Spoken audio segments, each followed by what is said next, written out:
ñande mi nanga sappo e tati lewru juin 1971 dañande ari mi yahi yewdugol e Sékou Touré mi tawi salon ka wonno ɗo yimɓe ɓen no heewi alors min ni mi accu ha yimɓe ɓen ɗuyto si mi yiida par ce que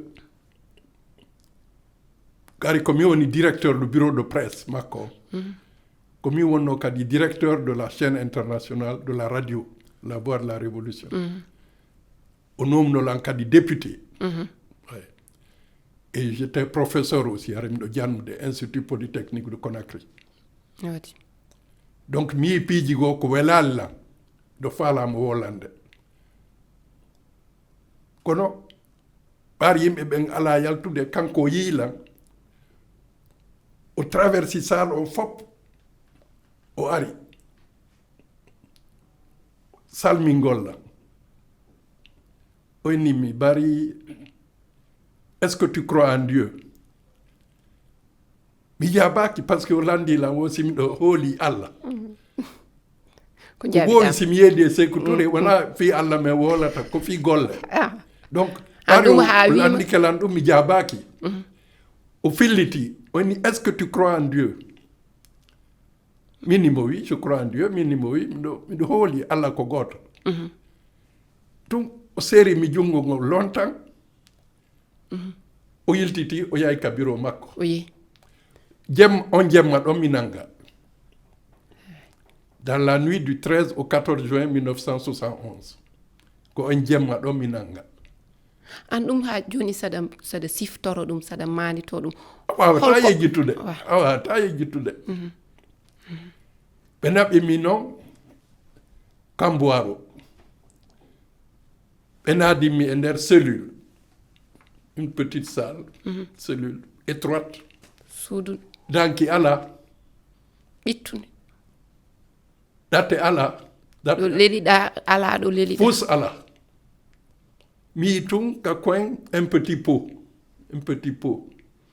Ko ɗum tun woni to. Donc, miɗo ronki noon, miɗo ronki par ce que min golli ñalorma o fof. Mi waali ka leydi. Mi ɗaani a sikkay boobo. Mi ɗaani et puis mi hoyɗi. Mi hoyɗi goɗɗo no jokkilan ka burure. Mi anditi on tigi ko gorejo am min waɗidi l'école mi wiye Mamadi Keita. Imo jokkimi tuma mi yilti wo njiyama mi yiyamo mi yahi noon ha mi hewti yeeso maayo un grand fleuve min mi wawata taccude mi wawata najude ɗum ko koyɗol ka koyɗol tun mi yi debbo no ara no yalta ka ndiyam wona debbo wona aaden wona kulle kono mo mari sukkundu buyi yalti ka ley ndiyam ar inni mi wo koyemi ɗumanno ka ɓaawo makko mate o nawma o walluma wallimi o feƴƴinimmi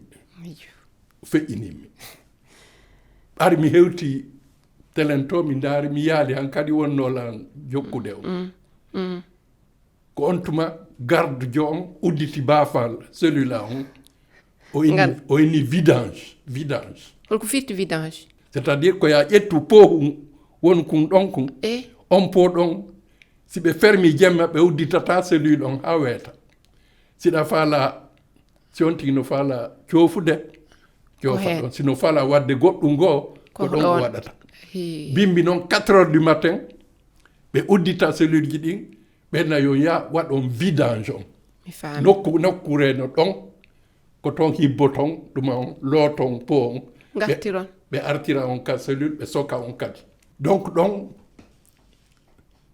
ko ɗon Allah hollinmi ko hombo woni fii nangugol lan hollinmi on tigi Et puis, Allah kadi hollimmi, puis je serai sauvé.